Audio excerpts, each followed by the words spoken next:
नमस्कार विद्यार्थियों, भूगोल की कक्षा में एक बार पुनः आप सभी विद्यार्थियों का स्वागत। विद्यार्थियों, हम आज जो पढ़ेंगे भूगोल, जो हमारा टॉपिक में रहेगा भूगोल में, वो रहेगा आज कच्छ की जो उपजें हैं उसमें गेहूँ उपज। विद्यार्थियों, आप सब लोग गेहूँ के उपज से परिचित है ही है कि किस परिस्थितियों में गेहूँ की फसल है वो उपजाई जा सकती है। हाँ, ये ज़रूर आपको नहीं पता होगा, लेकिन आज हम जान लेंगे कि कौन सा देश है वो गेहूँ उत्पादन में पहले स्थान पे है, कौन सा दूसरे स्थान पे है। व्यापार जगत में कौन सा देश है वो मतलब आयात निर्यात में सबसे ज़्यादा आयात करता है, सबसे ज़्यादा निर्यात करता है। इन चीज़ों के बारे में हम पढ़ेंगे। लेकिन आप सभी लोग जानते ही हैं, अमूमन देखा ही आप लोगों ने। हाँ, जो शहर से बिलोंग कर रहे हैं उनको थोड़ा नहीं पता होगा, लेकिन जो किसान परिवार से बिलोंग करने वाले विद्यार्थी हैं उनको तो इस बारे में थोड़ा सा अच्छा नॉलेज होगा और वो थोड़ा सा अच्छे तरीके से समझ पाएंगे। थोड़ा प्रैक्टिकली किया हुआ ना उनका, तो कौन सी मिट्टी उपजाऊ होती है, कितनी वर्षा होती है, सिंचाई कब कब की जाती है। तो विद्यार्थियों, हम देखते हैं गेहूँ की फसल के बारे में। विद्यार्थियों, सबसे पहले मैं ये बता दूं आपको कि गेहूँ की फसल है वो एक रबी की फसल है। रबी की फसल का तात्पर्य है यहाँ पर जो अक्टूबर नवंबर में बोई जाती है और फरवरी मार्च में काटी जाती है। अक्टूबर नवंबर में बोने वाली, फरवरी मार्च में काटने जाने वाली सभी फसलें हैं वो कौन सी फसलें होती है? रबी की फसलें होती है। तो आपको ये ध्यान रखना है कि गेहूँ किस प्रकार की कृषि है, रबी की फसल है। इसके साथ ही जो परीक्षा में पूछे जाने वाली जो क्वेश्चन है वो रहते हैं कि भौगोलिक दशाएं कौन कौन सी होती है इसमें। तो सबसे पहले भौगोलिक दशाओं में हम चर्चा करते हैं टेम्परेचर की, यानी तापमान की। इस फसल के लिए 10 डिग्री सेल्सियस औसतन मृदु तापमान और पकते समय 19 से 20 डिग्री सेल्सियस तापमान की आवश्यकता होती है। उत्तम गेहूं के लिए तीव्र मौसम परिवर्तन हानिकारक होते हैं। विद्यार्थियों, गेहूं बोते समय टेम्परेचर चाहिए 10 डिग्री सेल्सियस के आसपास और पकते समय टेम्परेचर चाहिए वो 19 डिग्री सेल्सियस के आसपास। तो 10 से लेकर के 19 डिग्री का जो टेम्परेचर है वो गेहूं की फसल के लिए सबसे अच्छा माना गया है। तो टेम्परेचर हो गया। टेम्परेचर के बाद में देखते हैं वर्षा। जहाँ तक वर्षा का प्रश्न है, गेहूं 75 सेंटीमीटर वार्षिक वर्षा की आवश्यकता होती है, किंतु सिंचाई की सहायता हो तो वहाँ 75 सेंटीमीटर की आवश्यकता न होकर के 25 सेंटीमीटर से कम वर्षा वाले क्षेत्रों में भी इसे उगाया जाता है। पकते समय इसमें वर्षा का होना थोड़ा सा हानिकारक सिद्ध होता है। पुष्पन के समय पाला तथा पकने के समय ओलावृष्टि इस खेती के लिए थोड़ी सी हानिकारक होती है।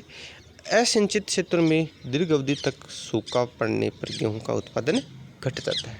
तो विद्यार्थियों, यहाँ पर वर्षा है वो 75 सेंटीमीटर ठीक है गेहूं की खेती के लिए, लेकिन कई क्षेत्र ऐसे हैं जहाँ पर 25 सेंटीमीटर से भी कम वर्षा होती है, लेकिन फिर भी वो गेहूं की फसल उपजाते हैं। उसके पीछे रीजन है वहाँ सिंचाई के साधन है, और सिंचाई के साधन होने के कारण वो है इसमें गेहूं की खेती उगा लेते हैं। उसके बाद में है मिट्टी। मिट्टी वही है उर्वरक, कछारी और दोमट मिट्टी में गेहूं की खेती है वो अच्छी की जाती है। विशेष तौर से अनेक प्रकार की मिट्टियों में उग सकता है, लेकिन बलुई जो दोमट मिट्टी है इसमें सर्वोच्च मानी गई है। कौन सी विद्यार्थियों? बलुई दोमट मिट्टी। बलुई दोमट मिट्टी है, लेकिन इसके अलावा स्टेपी जो प्रदेश की चरणोजम मिट्टियाँ या काली मिट्टियाँ भी इसके लिए उपयुक्त मानी गई है। गेहूं की फसल भूमि से उर्वरक तत्वों का शोषण कर लेती है, अतः इसमें खाद, नाइट्रोजन और अनेक फास्फोरस उर्वरकों की आवश्यकता होती है। तो इसमें ये हो गई मिट्टियाँ। टेम्परेचर कितना चाहिए? 10 से 19। वर्षा 75 सेंटीमीटर से तक या 75 सेंटीमीटर से अधिक। लेकिन जहाँ सिंचित क्षेत्र है वहाँ 25 सेंटीमीटर से कम वर्षा वाले क्षेत्रों में भी खेती की जा सकती है। मिट्टियों में सबसे ज़्यादा जो मिट्टी उपजाऊ मानी गई है वो बलुई दोमट मिट्टी, लेकिन अगर रूस के जो चरणोजम मिट्टी है, जो काली मिट्टी है, वो भी गेहूं की फसल के लिए उपयुक्त मानी गई है। अब देखो यहाँ पर आर्थिक दशाएं। गेहूं की खेती अत्यंत यंत्रीकरण है। विकसित देशों में खेतों से अधिक उत्पादन सुनिश्चित करने के लिए उत्तम बीज, उर्वरक, रोगनाशक, मशीनरी, सिंचाई आदि का वैज्ञानिक ढंग से प्रयोग किया जाता है। मशीनरी के लिए प्रयोग के लिए विस्तृत फार्मों का होना आवश्यक है, जो कम आबादी वाले क्षेत्रों में पाए जाते हैं। तो ये तो हो गया इसका आर्थिक दशाएं। आर्थिक दशाओं में वही है कि ये मशीन जो खेती है वो मशीन पर आधारित है और इसमें बड़े बड़े क्षेत्रों में ये खेती की जाती है, तो इसमें मशीनों का उपयोग ज़्यादा होता है और मशीनों का उपयोग ज़्यादा होगा तो पूंजी का निवेश भी इसमें स्वतः ही बढ़ जाएगा। उसके बाद में गेहूँ की जो किस्में हैं वो है, एक तो शीतकालीन गेहूँ की किस्म और एक है बसंतकालीन गेहूँ की किस्म है। ठीक है विद्यार्थियों।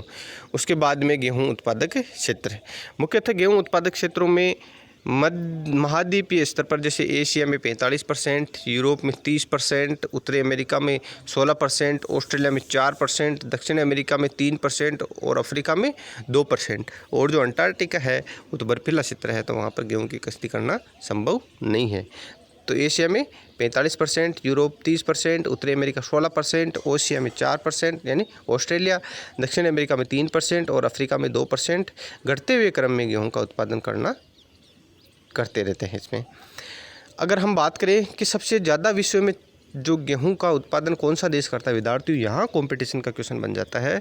तो सबसे ज़्यादा गेहूं का उत्पादन करता है, 1 नंबर पे है चीन, 2 नंबर पे भारत, 3 नंबर पे रूस और 4 नंबर पे फ्रांस। चीन 16% के साथ 1 नंबर पे है, भारत 11.7% के साथ में दूसरे स्थान पे है, रूस 8% के साथ तीसरे स्थान पे है और फ्रांस 5.4% के साथ में चौथे स्थान पे है।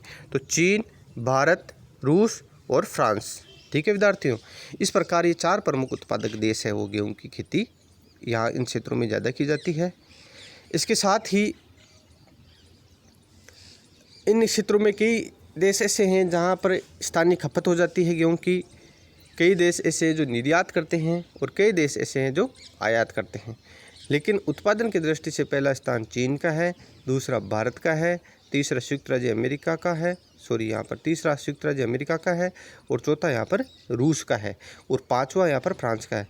जो रिंग डायग्राम दिया हुआ था उसमें थोड़ी त्रुटि थी, त्रुटि को थोड़ा सुधार ले आप। पहला स्थान किसका है यहाँ पर, और ये डाटा लिए हुए FAO प्रोडक्शन ईयर रोम 2004 के, इसके बाद में भी तब्दील हो गए, लेकिन हम तब्दील वाले आंकड़े अभी आपको आने वाली क्लास में या जब भी हम देखेंगे नए आंकड़े आए हुए हैं तो वो आंकड़े भी आपको बता दिए जाएंगे।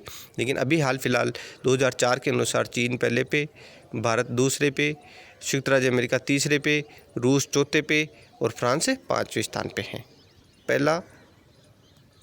पहला स्थान चीन, दूसरा भारत, तीसरा संयुक्त राज्य अमेरिका, चौथा रूस। ठीक है, कम से कम 4 तक तो आपको पता होना चाहिए विद्यार्थी। देखो चीन विश्व का 16% तथा एशिया 40% गेहूं का उत्पादन करता है। ये विश्व का वृहद गेहूं उत्पादक देश माना गया है। प्रमुख जो क्षेत्र है यहाँ पर मंचूरिया के मध्यवर्ती मैदान, लोइस भूमि के उत्तरी पश्चिम में आंतरिक मंगोलिया, हुआंगो, उसकी सहायक नदियों के द्वारा जो मैदान, उत्तरी पश्चिमी लोइस भूमि या सिकियांग जो मध्यवर्ती घाटी है, इन क्षेत्रों में गेहूं की खेती की जाती है। दूसरे स्थान पे है भारत विश्व का लगभग 12% और एशिया लगभग 30% उत्पादन करता है। हरित क्रांति के कारण भारत विश्व का द्वितीय वृहत्तम गेहूं उत्पादक देश बन गया है। भारत में गेहूं उत्पादन के 2 प्रधान क्षेत्र हैं। पहला है समतल गंगा का जलोढ़ मैदान, जिसमें पंजाब, हरियाणा, उत्तर प्रदेश, राजस्थान और मध्य प्रदेश है।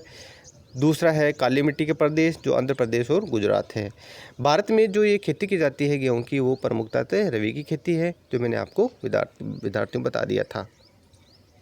उसके साथ ही उत्तरी अमेरिका तीसरा सबसे बड़ा उत्पादक देश है। संयुक्त राज्य अमेरिका में गेहूं का उत्पादन घट करके 11% आ गया है। प्रमुख क्षेत्रों में उत्तरी जो प्रेरी का मैदान है, उसके बाद में नेब्रास्का, कनसास, कोलोराडो, ओक्लाहोमा या टेक्सास राज्य हैं। तीसरा कोमल शीतकालीन गेहूं क्षेत्र जो मिसौरी, इंडियाना, इलिनोयस, ओहियो है। चौथा कोलंबिया पठार क्षेत्र है। उसके साथ ही संयुक्त राज्य अमेरिका में अधिशेष उत्पादन के निर्यात द्वारा भी पर्याप्त मुद्रा है वो प्राप्त होती है।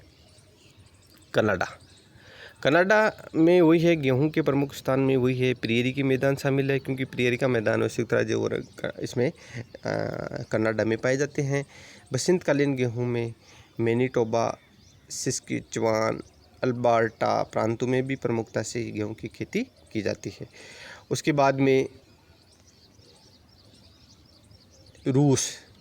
रूस का चौथा स्थान है विश्व में गेहूँ उत्पादन में 6% के साथ में। फ्रांस का 5वां स्थान है 5% के साथ में। जर्मनी भी गेहूं का उत्पादन करता है जो विश्व का 4% है। इटली के पोबेसिन, लोम्बार्डी मैदान, इमिलिया और सिसिली द्वीप में भी गेहूं का उगाया जाता है। यूनाइटेड किंगडम में 2.6% उत्पादन किया जाता है जो यॉर्क, लिंकन, नॉरफॉक प्रमुख उत्पादक क्षेत्र है। ऑस्ट्रेलिया में गेहूं उत्पादन का 4% उगाया जाता है। उसके साथ ही दक्षिण अमेरिका में गेहूं का उत्पादन होता है जिसमें अर्जेंटीना है। अर्जेंटीना में जो पंपास के मैदान हैं उनके आसपास के क्षेत्रों में गेहूं की खेती की जाती है। साथ ही अफ्रीका में गेहूं का उत्पादन होता है। अब देखते हैं विद्यार्थियों इसमें अंतर्राष्ट्रीय व्यापार के बारे में। यद्यपि विश्व के अधिकांश देश गेहूं उत्पादन करते हैं तथापि इसका अंतर्राष्ट्रीय व्यापार महत्वपूर्ण है। विश्व के कुल उत्पादन का 16% भाग विश्व के बाजारों में पहुंचता है। मूल्य की दृष्टि से एंग्लो अमेरिका, अर्जेंटीना और ऑस्ट्रेलिया प्रमुख निर्यातक देश है। कौन कौन से प्रमुख निर्यातक देश है विद्यार्थियों? अर्जेंटीना, ऑस्ट्रेलिया और एंग्लो अमेरिका में है संयुक्त राज्य अमेरिका और कनाडा, ये प्रमुख निर्यातक देश है। और साथ ही कनाडा में अपने कुल गेहूं उत्पादन का लगभग 2/3 निर्यात करता है। ऑस्ट्रेलिया तथा अर्जेंटीना अपने समस्त उत्पादन का लगभग आधा निर्यात करता है। इसके साथ ही इस व्यवस्था में गेहूं के निर्यात का बहुत ही कम महत्व है। आयातित देशों में हम देखते हैं, आयातित देशों में पश्चिमी यूरोप, जापान, अनेक अफ्रीकी, लैटिन अमेरिकी देश एवं दक्षिण पूर्वी एशियाई देश प्रमुखता से हैं विद्यार्थियों। तो ये प्रमुख आयातक देश है और प्रमुख निर्यातक देशों में संयुक्त राज्य अमेरिका, कनाडा यानी एंग्लो देश, अर्जेंटीना और ऑस्ट्रेलिया ये तो प्रमुख निर्यातक देश है। और पश्चिमी यूरोप देश, जापान, अनेक अफ्रीकी देश और लैटिन अमेरिकी देश है प्रमुख आयातक देश है, जिसमें दक्षिण पूर्वी एशिया के कुछ देश भी है जो आयात करते हैं। ठीक है विद्यार्थियों, आने वाली क्लास में हम पढ़ेंगे मक्का की खेती के बारे में। धन्यवाद।